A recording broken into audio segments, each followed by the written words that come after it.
Bueno, buenas noches a todos y todas. Quiero darles la bienvenida formal a este foro de posgrados en el que vamos a abordar un tema muy interesante que tiene que ver con la alfabetización mediática y cómo la alfabetización mediática es claramente una herramienta para promover la inclusión, sobre todo porque está directamente asociada a un derecho humano en el que habitualmente no se piensa, pero que es un derecho central para las sociedades democráticas, que es el derecho humano a la comunicación. Porque si no hay un buen ejercicio de ese derecho humano a la comunicación, pues definitivamente no podemos hablar de una sociedad democrática, o por lo menos no de una democracia que funcione en condiciones de calidad. Entonces realmente por eso hemos querido proponer este tema, esta discusión, para que hablemos de a veces esos intangibles, ¿no? que no se le dan a veces mucha importancia cuando estamos hablando de temas de inclusión y exclusión, pero que cada vez con el liderazgo, el lugar tan importante que está desempeñando la comunicación, pues definitivamente sí se está convirtiendo en un factor que determina o no la posibilidad de que una persona esté incluida o excluida en una sociedad determinada. Bien, yo, como ustedes vinieron, fue a escuchar a nuestra invitada. No quiero detenerme con más preámbulos. Quiero presentarles a realmente una amiga del programa, profesora invitada de la maestría en comunicación, con quien estamos adelantando varios proyectos conjuntos con la universidad en la que ella pues es decana, que es la Universidad Santiago de Cali, con la que la maestría en comunicación pues ha establecido ya un convenio. Entonces, la doctora Yamile de Sandoval es publicista, maestra en comunicación y doctora en comunicación. Se ha desempeñado en el área de la producción audiovisual infantil como realizadora para Señal Colombia y analista de medios en la Comisión Nacional de Televisión. En la academia se ha desempeñado en cargos académico-administrativos. Sus proyectos se enmarcan dentro de la línea de comunicación-educación en dos líneas estratégicas: la formación de públicos y la producción y análisis de televisión educativa infantil, con el diseño y realización de semilleros de televisión infantil, y 3 versiones del Diplomado Internacional en Producción de Contenidos Audiovisuales para Público Infantil, con una beca del Fondo para el Desarrollo Cinematográfico a través de Primágenes Colombia. Actúa como jurado en convocatorias públicas del Ministerio de Cultura y Colciencias para la selección de contenidos audiovisuales infantiles desde el año 2012. Su trayectoria investigativa se puede verificar en múltiples artículos en revistas indexadas, libros, capítulos de libros disponibles en línea. Hace parte de comités científicos internacionales en revistas españolas de diferentes categorías como Comunicar, y es asesora internacional del proyecto de competencias mediáticas que involucra a países como Ecuador, Brasil y Portugal. Entonces, estamos ante definitivamente una persona con una amplia experiencia internacional. Así que, Yamile, bienvenida a El Salvador. Muchas gracias por acompañarnos. La UCA es tu casa. Bueno, muchas gracias, Andrea, nuevamente. Buenas noches, tardes, noches a todos. Feliz de estar en El Salvador nuevamente. La segunda vez que vengo y realmente es de los viajes que emociona, porque es en el lugar en que más he sentido la necesidad de poder compartir lo que hemos trabajado en la línea de comunicación desde hace muchos años para placer mío. Después de leer tantos pergaminos y cosas que he hecho, realmente lo que puedo decir es que he sido afortunada porque la vida me ha llevado a tomar decisiones frente a el lugar que ocupo en la educación superior y a trabajar con la línea que siento más puede impactar en el desarrollo social, que es la línea de comunicación y educación. Pues nada, creo que vinieron a escuchar una reflexión acerca de cómo podemos trabajar desde la alfabetización mediática. Nuevamente es un placer, definitivamente, a que todos los contenidos sean portables ahora. Ahora, ¿cuántos tienen smartphone aquí, Android, iPhone? ¿Cuántos tienen aparaticos que nos permitan conectarnos a contenidos? Mejor, ¿cuántos no tienen? Más fácil, ¿cuántos no tienen un teléfono celular o una tablet o un portátil? Esos son los indicadores normales de lo que significa el nuevo ecosistema mediático. Entonces vamos a ver este pequeño video que resume lo que está pasando actualmente con los medios de comunicación. Ya probamos el sonido, pero vamos a volver a probar porque normalmente...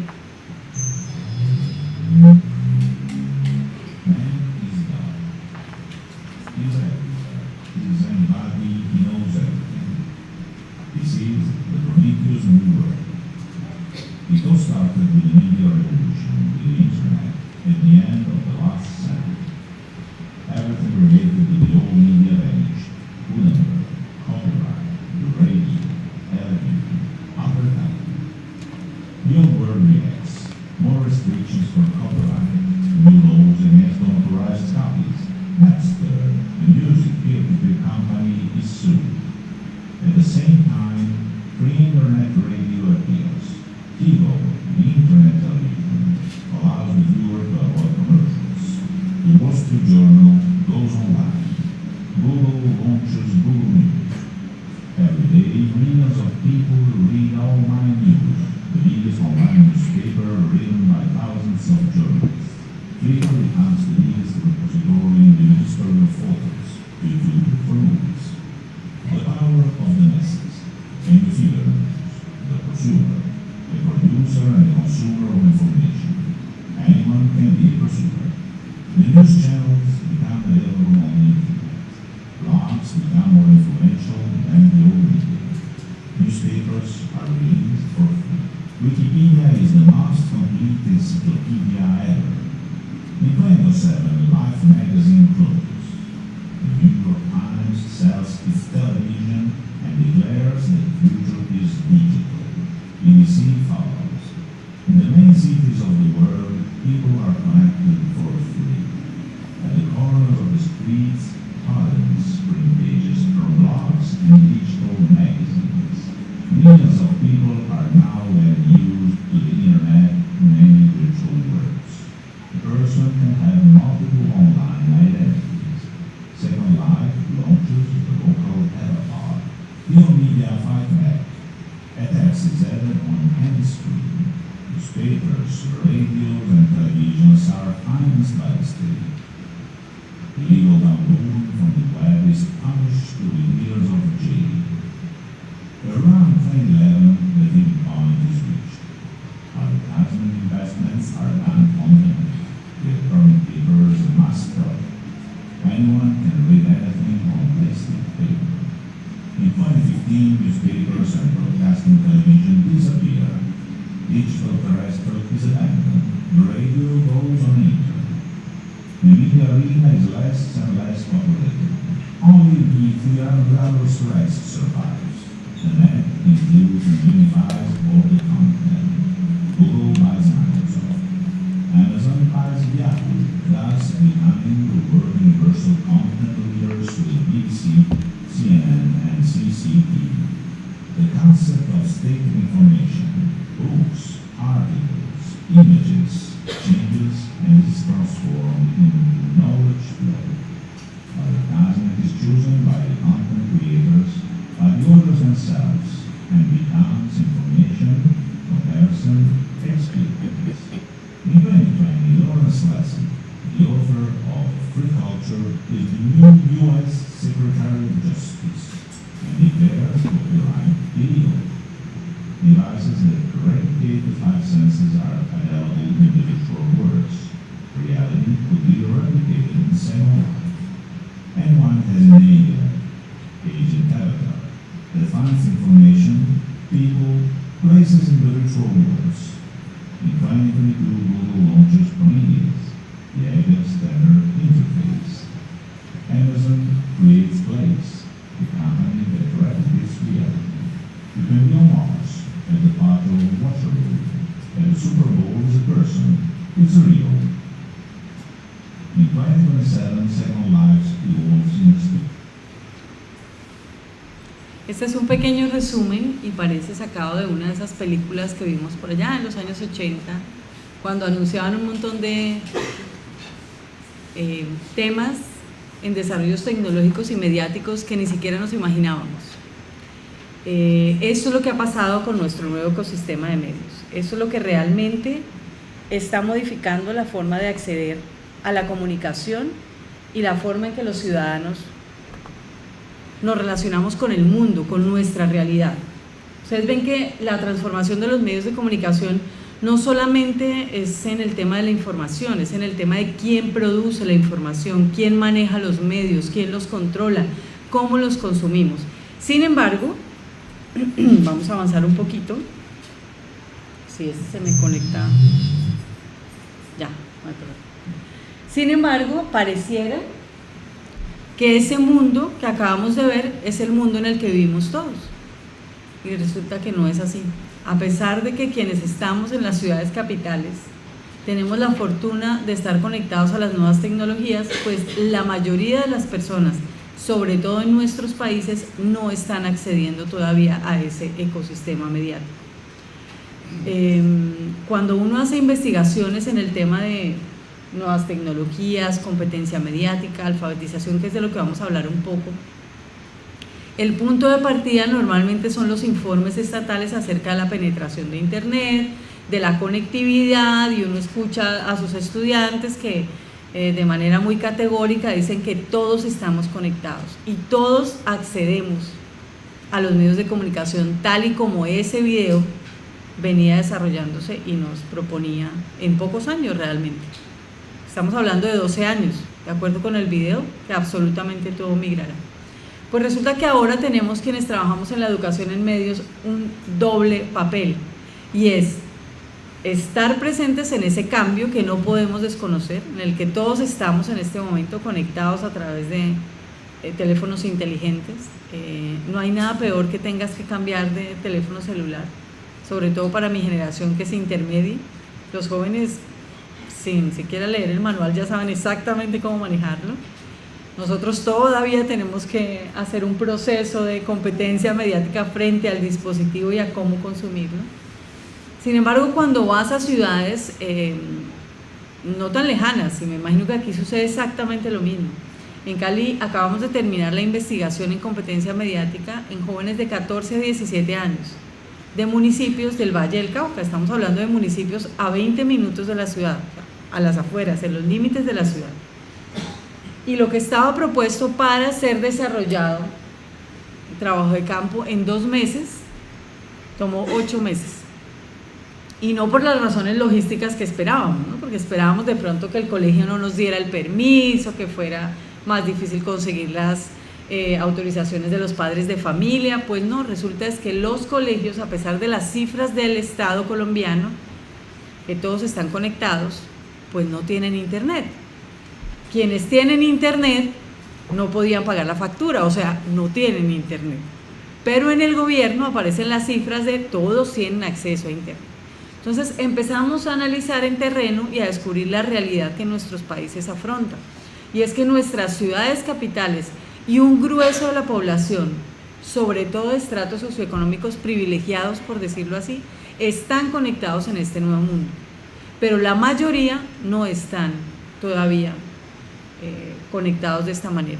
Por lo tanto, tenemos un doble papel, un doble trabajo, y es alfabetizar mediáticamente a esos 2 segmentos, porque no podemos desconocer al que es ni siquiera migrante, sino ya nativo digital, y a quienes todavía, no por decisión propia, sino porque los recursos económicos, la disposición geográfica no se lo permite, no está en esas condiciones. Entonces aquí hay unas cifras que, por cierto, en El Salvador me costó un poco encontrarlas, porque no hay datos muy claros acerca de cuál es realmente la conectividad a Internet. Encuentras muchos estudios, por ejemplo, encontré uno que se hizo hace muy poco acerca de la utilización de las redes sociales. Pero quienes manejamos temas de investigación, olemos rápidamente cómo manejan las cifras, ¿no? Entonces arrancan es con el 37% de los usuarios de Internet. Sí, pero ¿cuántos son los usuarios de Internet? Por ninguna parte lo dice. Sin embargo, eso es un indicador que esas cifras no les favorecen, por lo tanto no las utilizan. Entonces, en algunos estudios, no los cito acá porque no puedo corroborar las fuentes, realmente no sé si son realmente lo que está pasando en El Salvador, pero en Colombia sí tenemos los datos del MINTIC y estamos más o menos igual. tenemos todavía el 78% y el 80% de nuestra población sin posibilidades de conexión, o sea, sin posibilidades de vivir en la convergencia digital y en el nuevo ecosistema mediático. Entonces tenemos personas, niños en este caso, esta es una investigación, María Ángel me sirvió aquí para acompañarme en esta presentación, si ven la niña que está en la fotografía. María Ángel es una niña que vive en la ciudad de Cali, en uno de los barrios de las comunas de Cali, la tercera ciudad de Colombia, que tiene televisión por cable, porque en cualquier sitio donde existen 2 o 3 familias, entre los 3 se unen y tienen acceso a televisión por cable, pero que es el único medio de acceso a contenidos mediáticos que tiene. María Ángel no tiene tablet, María Ángel no tiene computador, tiene un computador ese que ven ahí, es un computador que solamente le sirve ese jueguito, y es lo único que hace, prenderlo y ver el jueguito que viene preinstalado en ese computador que le regalaron. Ese porcentaje de niños, de jóvenes que no acceden a internet son también objeto de educación en medios, e inclusive deberían ser objeto muchísimo más del esfuerzo del Estado por la educación en medios. Cuando salimos a los municipios cercanos, ahí estaba hablando de Cali, pero hablamos de Roldanillo, por ejemplo, un municipio que queda a 2 horas de Cali. Los jóvenes, la mayoría de ellos tienen acceso a un smartphone, a un teléfono inteligente, no de la gama más alta, pero no se conectan casi nunca a las redes sociales. Lo que quiere decir que nuestra realidad no es como las cifras de los ministerios de tecnología y comunicaciones.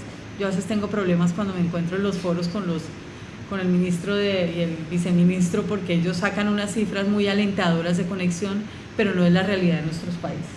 Entonces, ¿qué pasa cuando tenemos que trabajar con 2 poblaciones tan distintas y cuando tenemos que apuntarle a una alfabetización mediática que garantice la inclusión? Y por eso hablaba desde el comienzo de qué significa inclusión. Todo ciudadano tenga las mismas posibilidades de tener calidad en todos los servicios a los que pueda acceder. En este caso nosotros no podemos garantizar desde los medios de comunicación todos, pero sí podemos garantizar una facilidad de, como decía Andrea en su momento, un derecho a la comunicación y a la expresión además, que garantiza que el ciudadano sí se aproxime de mejor manera y tenga garantizados algunos de sus derechos. Entonces, ¿qué hacemos cuando la tecnología en esta situación no es lo que nosotros realmente esperábamos? Entonces vamos a ver esta noticia que la encontré acá en los registros. La llegada de la tecnología y el desarrollo, más allá de ser una ayuda y un avance para la sociedad, se ha convertido en un verdadero problema para las mujeres indígenas de las etnias Lenca, Náhuatl, y Catamira. Estas madres de familia dicen que el Estado salvadoreño las discrimina e invisibiliza, ignorando sus derechos institucionales, entre ellos la salud y la educación. El tema de salud nos dicen que hay que ir a la unidad de salud, tiene que ir al hospital a atenderse y olvidarse de la partera, que es la que tradicionalmente durante muchos años que no teníamos un ministerio de salud, que era el único, que digamos nuestro sistema era el único que daba salud a la población, ya existía. El sistema educativo es un sistema educativo, ¿verdad?, que nos está llevando a la destrucción de nosotros mismos. ¿Por qué? Porque hay una pérdida de valores profunda en la sociedad salvadoreña. Se estima que en El Salvador el 12% de los 6 millones de habitantes pertenecen a los pueblos originarios, y es precisamente lo que estas mujeres quieren rescatar, porque sienten que sus raíces están siendo desplazadas. La llegada de transnacionales y el desarrollo les causa inseguridad, miedo y discriminación. Ellas reclaman la pertenencia a la Pachamama o la Madre Tierra, que ha sido arrebatada sistemáticamente bajo la mirada del Estado. En la tierra está el supermercado, en la madre tierra tenemos la farmacia, es decir, ahí tenemos medicina y ahí tenemos comida, ahí tenemos oxígeno, ahí tenemos agua. Es decir, si nosotros nos reencontramos con nuestra madre, es decir, no necesitaríamos de ir a la despensa. Las nativas también se quejan por la falta de soluciones para contrarrestar los efectos del cambio climático y la inclusión de las nuevas tecnologías, como las redes sociales y su cultura. Aunque para muchos es un adelanto, para nosotros es un atraso, porque nuestra juventud está muy hundida en tales cosas y que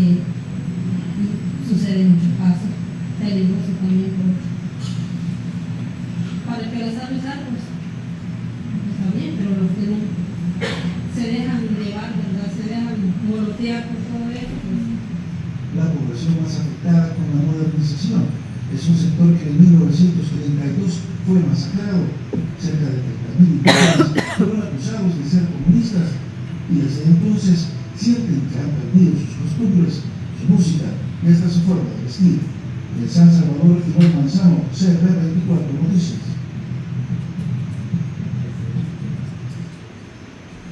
Eso es realmente lo que está pasando en nuestra sociedad. Estamos conviviendo en un sistema mediático que para cierto sector de la población se convierte en un polo de desarrollo a través de las nuevas tecnologías, pero para otro se convierte en una herramienta de exclusión. En este caso, para los indígenas se convierte en una herramienta que vulnera sus propios derechos, el derecho a la cultura, el derecho a sus tradiciones.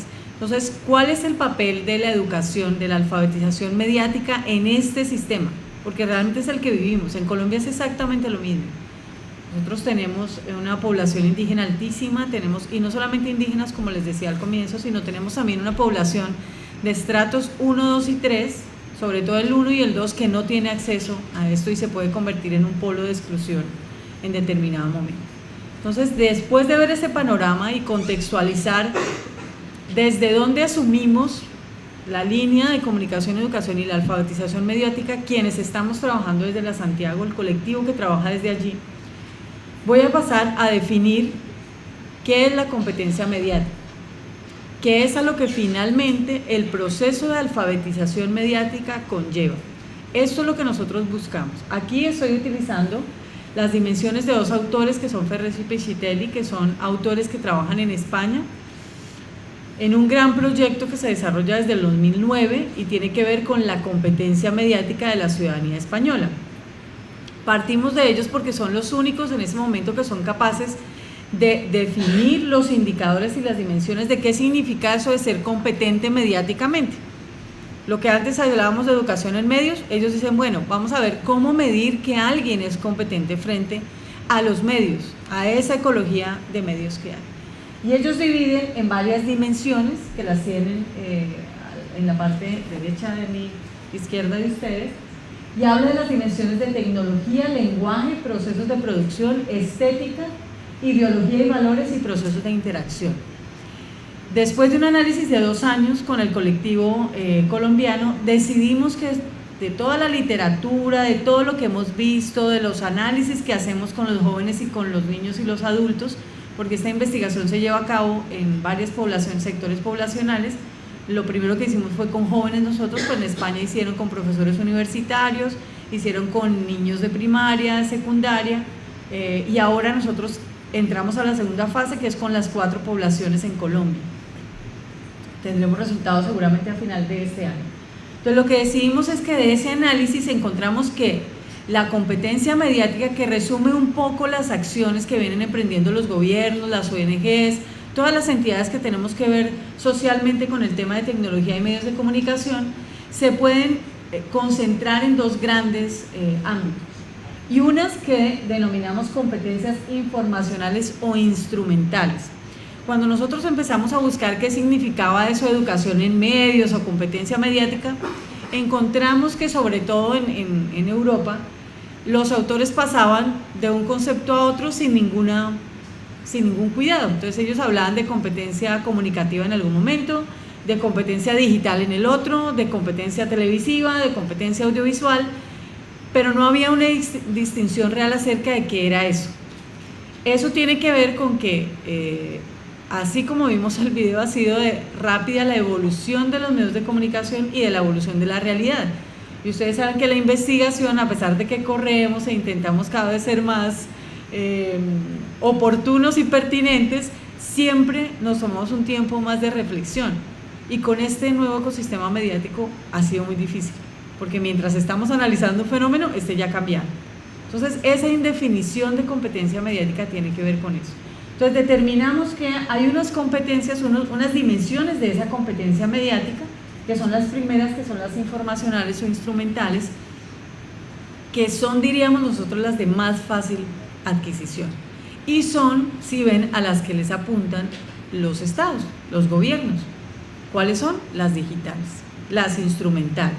Entonces, por eso llegábamos, por ejemplo, a colegios en Barranquilla, en una de las poblaciones de la zona caribe de nuestro país, en donde, no, y ahí cercanos también en municipios ahora en la última investigación, en donde tenían 100 portátiles, 100 tablets de un programa que se llama Computadores para Educar, que fue migrando, ¿no? Entonces ahora es tabletas para educar, todas guardaditas en sus estuches, muy bonitas, no las prestaban, no las dejan sacar porque los estudiantes las dañan, no las saben manejar los docentes, pero eso tiene que ver con el concepto de gobierno de qué significa estar alfabetizado mediáticamente. Entonces, para ellos, que los colegios tengan portátiles y estén con la última tecnología es estar en la línea de alfabetización.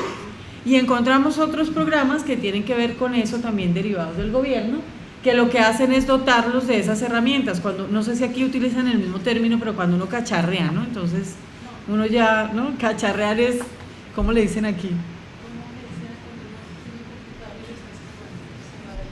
Cuando uno busca y mira y aprende uno mismo y trasteando, bueno, es el mismo término.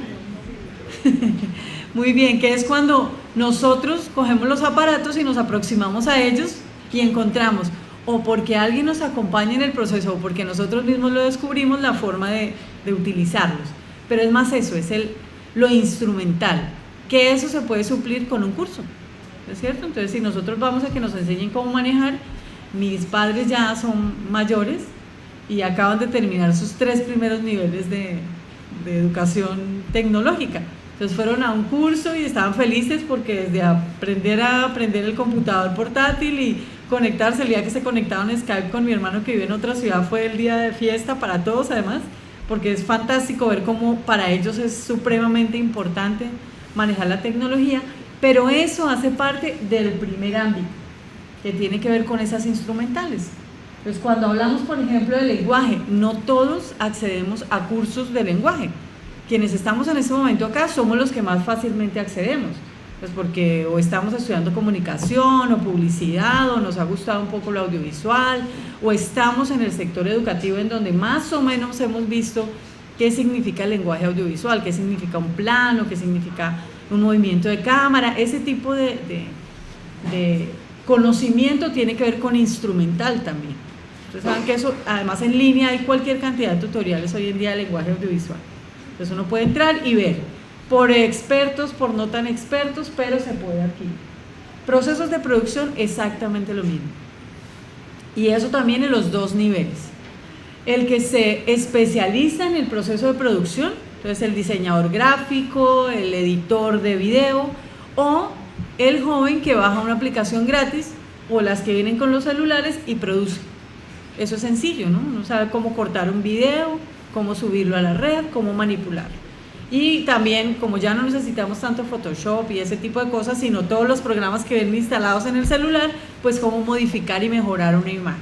Entonces, todo eso que va ahí, la estética, que es una de las más complejas realmente, porque, y fue una discusión que tuvimos en torno a esa dimensión, porque la estética, a pesar que está definida desde el concepto técnico de estética, pues realmente no se aplica así en nuestros países, en ningún contexto, porque la estética está asociada a la cultura y permite identificar esos indicadores para construir herramientas y programas de trabajo e incluirlos. Y la más tradicional, como les digo, que vamos a ver un ejemplo acá, si me ayudas con la luz por favor, es la de medios comunitarios. Ahora vamos a presenta a compartir unos testimonios también de los familiares que han venido pues trabajando y resistiendo.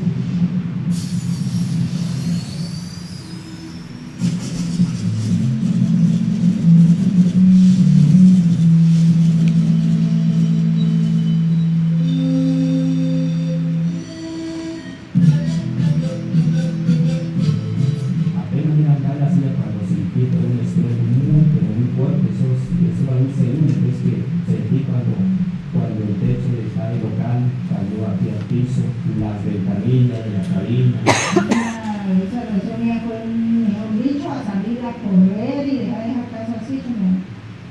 El territorio de Toribío ha sido atacado de manera directa y constante por grupos armados al margen de la ley, siendo la emisora uno de los proyectos comunitarios que ha tenido que enfrentar y ser bloqueado por señalamientos y descubrimientos como el que sufrió el 9 de julio de 2011, cuando una chiva bomba fue ubicada a pocos metros de sus instalaciones. Pues ese día, al momento de esa chivabomba, la emisora quedó muerta, hasta 3 meses. Después de que pasó eso, los proyectos han continuado, han habido muertos, han habido amenazas.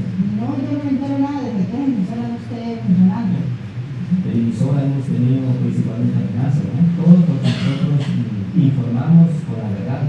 Cuando hay acciones armadas de hostigamiento, y muchas veces sobre ese sector hay mucho que llega hacia la emisora.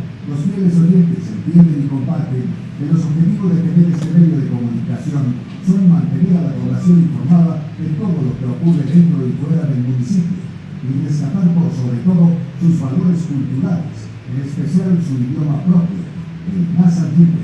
Yo me supongo que el mayor es A mí me gusta mucho la emisora, ¿para qué? Más que todo por las músicas que ponen y yo la música así ya viejita me gusta mucho escucharla.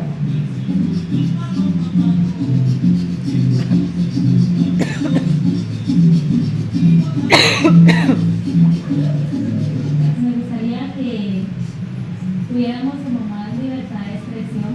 Se esperan muchas capacitaciones, no solamente en el tema de comunicación, sino en todos los espacios del proceso de la organización de Latinoamérica. Que no solamente sean emisoras, sino que haya muchas emisoras comunitarias de los pueblos indígenas que nos dejen visibilizar todas las cosas que nosotros queremos. Los medios de comunicación, espacios para entrelazar las comunidades con la realidad en que vivimos.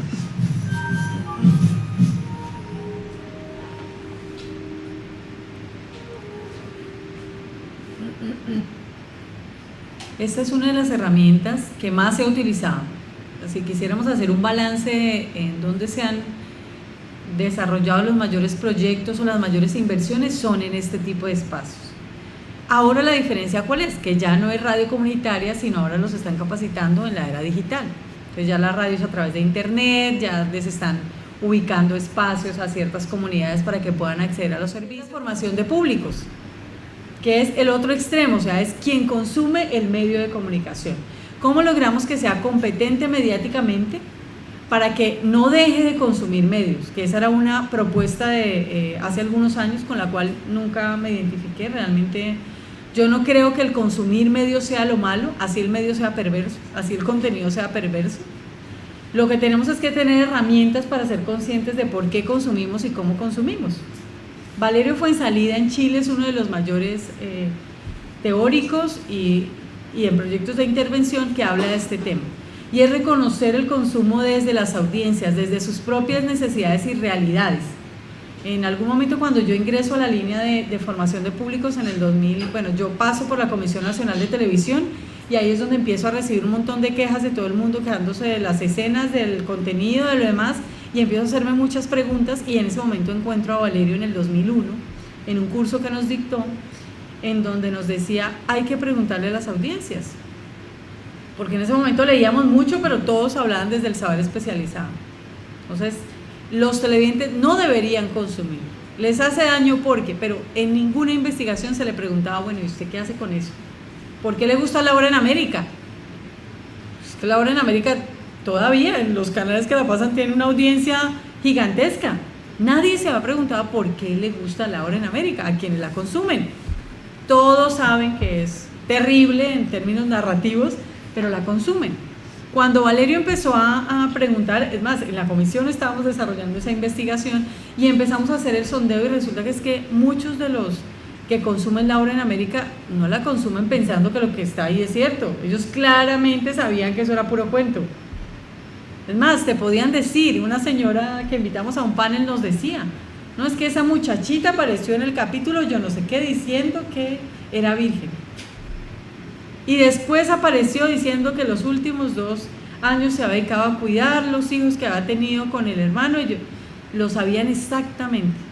Ellos no son tontos, pero les gustaba que pase el desgraciado.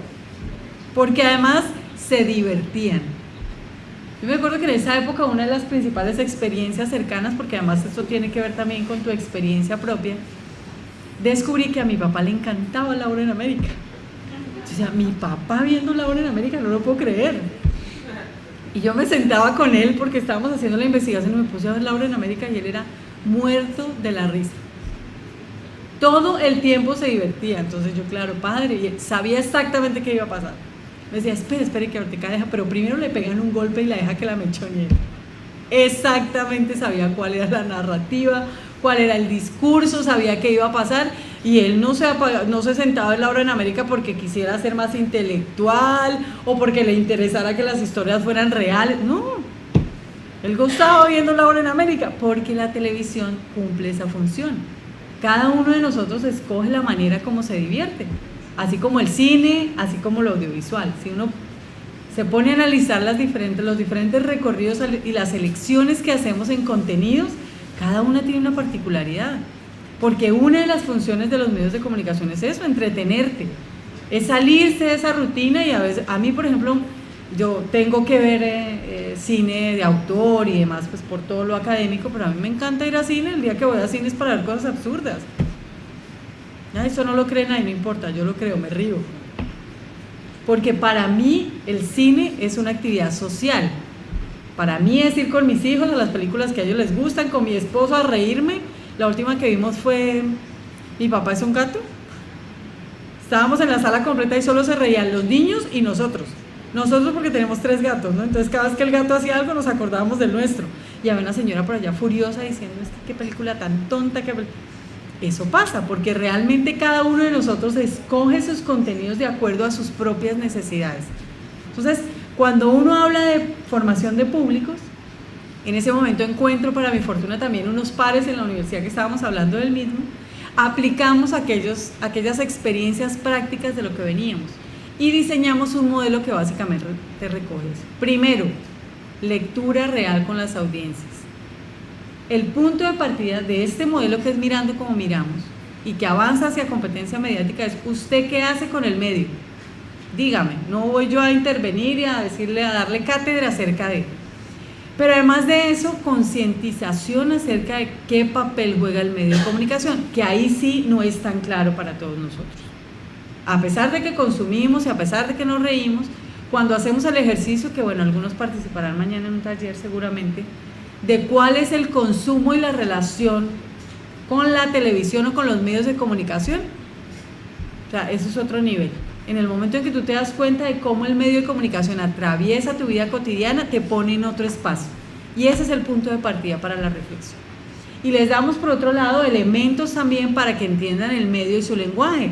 Porque es que para poder identificar la ideología, tenemos que saber algo de técnico. O sea, tenemos que saber que un primer plano, de cierta manera, pues lo que quiere es generarnos emoción. Que si lo hacemos la misma acción desde un plano general, pues no genera lo mismo. Porque esa es la magia del lenguaje audiovisual. Eso es el lenguaje, la construcción de un discurso, de una historia. Entonces les damos esos elementos y al final, después de un proceso de reflexión y de interiorización, ellos construyen su propio itinerario de participación como televidentes críticos. En este caso es televidentes. Vamos a ver un videito que resume la experiencia de los televidentes que participaron en la fase 3 de este proyecto.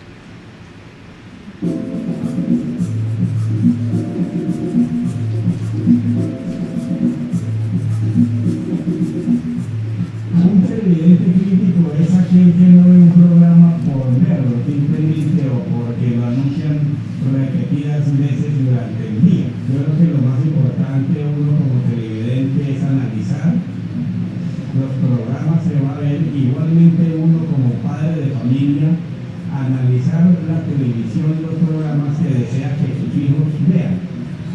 La utilidad de este taller es que puedo compartir con mi nieto viendo la televisión. Pero lo que más me gustó es que los métodos se utilizaron para enseñarnos los diferentes tipos de televisión y cómo aprender a ver un buen programa.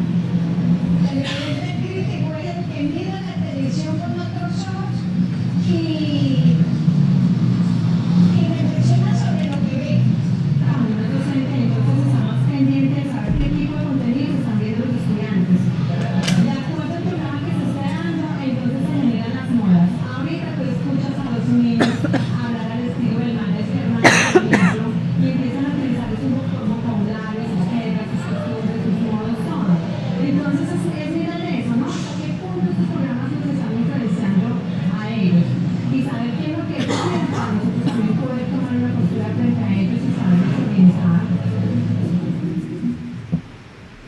Ese es el resultado resumido de los públicos que participaron en el taller. Y eso es inclusión. El que después del taller los docentes sean capaces de escuchar a sus estudiantes acerca de qué están viendo. Es que cuando uno arranca este taller le dice a los profesores, evalúen cómo influye la televisión en sus espacios escolares, y hablan terrible. Es que los muchachos ven cosas que no les sirven, ellos se llenan de basura, no contribuyen nada, pierden tiempo, y después de hacer todo el proceso, ser capaces de por lo menos decirle al estudiante, venga, ¿cómo podemos vincular esto? ¿Cómo puedo orientarte acerca de lo que estamos consumiendo? Los cuidadores, esta señora es fantástica, es una abuelita que cuida a 3 nietos, y ella desde el principio decía, es que yo vengo además porque iba con esa conciencia, porque es que yo quiero saber qué ven mis nietos y poder hablar con ellos de la televisión. Porque claro, la televisión es la niñera, ¿no? Entonces cuando uno no sabe qué hacer con sus chicos, uno no ve televisión. Y ella estaba muy consciente de eso. Entonces estos son procesos de alfabetización que convierten espacios en espacios incluyentes. Que un padre de familia pueda sentarse a hablar. Yo me acuerdo que cuando estaban mis chicos pequeños, claro, todo el mundo sabía que yo trabajaba en audiovisual, en Señal Colombia, y en las reuniones de padres de familia siempre salía el tema. Siempre, ay, es que mire, es que Pokémon me han dicho que es satánico. ¿Usted qué cree? ¿Eso de verdad es satánico? ¿Me va a llevar a mis niños a que hagan cosas malas? O que otro programa es violento y no les está dando nada, que Dragon Ball Z era demasiado violento. Y yo me acuerdo que yo hacía un ejercicio sencillo con las mamás. Y yo escogía uno de los personajes porque pues, por obvias razones yo los estaba viendo, y yo les decía, sí, definitivamente es que Pícoro es terrible, es un personaje nefasto. ¿Pícoro? Yo sí, claro, Pícoro, ¿no conoces a Pícoro? Pícoro no, la verdad es que no. Pregunta seguida, ¿tú has visto Dragon Ball Z? No, no tengo ni idea. ¿Cómo puedes opinar acerca de un contenido que están viendo tus hijos cuando no lo conoces? Eso es alfabetización mediática, desde lo más sencillo. Y claro, ya después con las que llevamos bastante tiempo ya sabían cuál era el programa, qué pasaba, entonces ya hacían reflexiones. Eso no cambiaba que muchas de ellas siguieran prohibiéndole a sus hijos ver Dragon Ball Z. Claro que lo seguían prohibiendo porque consideraban que no era bueno, pero ya tenían argumentos. Entonces ya, por ejemplo, decían que a ellos les afectaba y a ellos no les gustaba el tema de que pudieran revivir tantas veces. Ah, bueno, eso es un argumento. Efectivamente usted está viendo la historia y construye argumentos. Ah, que sus chicos lo vean de otra forma, bueno, pero ya empezamos a hacer inclusión en el hogar de lo que significa hablar acerca de contenidos televisivos. Entonces, este camino de educación en medios para los televidentes críticos es uno de los más necesarios en este caso. Y desde la postura, desde una postura positiva, desde cómo los medios pueden ser utilizados a mi favor. Yo les decía a muchos padres de familia, utilicen los contenidos, porque hay a veces un temor también de ciertos padres a hablar de ciertos temas, porque no es fácil. Es decir, en los medios de comunicación, en los contenidos que ven sus hijos, tratan todos los temas. Allá olvídese que si a usted le da pena hablar de sexo, allá se lo resuelven. Y no se lo resuelven de la mejor manera, sino de la manera que el libretista cree puede enganchar mejor a su público. Utilícelo. Dialogue con su hijo y con su hija acerca de qué pasa, qué piensa, de su opinión. Entonces los medios de comunicación también son un dinamizador de diálogos para encontrar consensos. Entonces este es otro de los aspectos muy importantes. Y ya para cerrar y no aburrirlos mucho con el discurso, vamos a ver si avanzamos, que no es, ok. Vamos a hablar de la última parte y solamente voy a escoger 3 ejemplos, pero pues yo les voy a dejar de todos modos la presentación para que puedan ver los otros. Y es el otro aspecto que son los medios de comunicación para educar. Esta es una de las tendencias que nace derivada de lo que significa la televisión educativa y la televisión instruccional. Recuerdan que quienes asistimos a la historia de la televisión educativa sabíamos que era una cámara, un tablero y una tiza, así empezó. Y era la transmisión del maestro diciendo lo mismo que decía en clase, pero grabado en una cinta y en un canal de televisión. El sabor de que no tenemos ahora aquí, bueno, muy bien. Aquí representante de la maestría en comunicación. No, nada más estaba pensando que esos espacios para poder hacer la alfabetización mediática es siempre, no sé si le la palabra limitado sea la correcta, pero siempre se da en grupos tan pequeños y en iniciativas que son de índole más privada, más comunitaria, y nunca vienen desde el sector gubernamental. Sí, es cierto.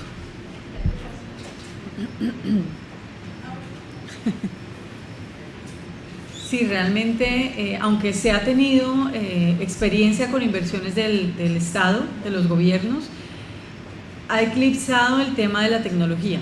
Entonces, realmente en lo que se han especializado ellos es en diseñar programas para dotar de tecnología y de efectivamente dar programas instrumentales a la población, que eso ayuda, pero no es lo que realmente necesitamos. Hay iniciativas, en Cali hay una iniciativa que se llama TITA, que es un programa de capacitación y formación para maestros que intenta recuperar un poco más allá lo instrumental. Pero es cierto que esta es una labor que se ha cumplido más desde universidades, desde ONGs, desde la misma comunidad. Tiene sentido también, ¿no? Porque los medios de comunicación han sido siempre reservados para el control y el manejo del poder. Entonces tampoco es que tenga en todos los sectores una buena acogida, que la gente tenga la manera de empoderarse y crear agendas propias. Bueno, con esa representación Allá había por de ahí. comunicación, con ese comentario, entonces les agradecemos con el primero, pues un aplauso bien cálido de Salvador.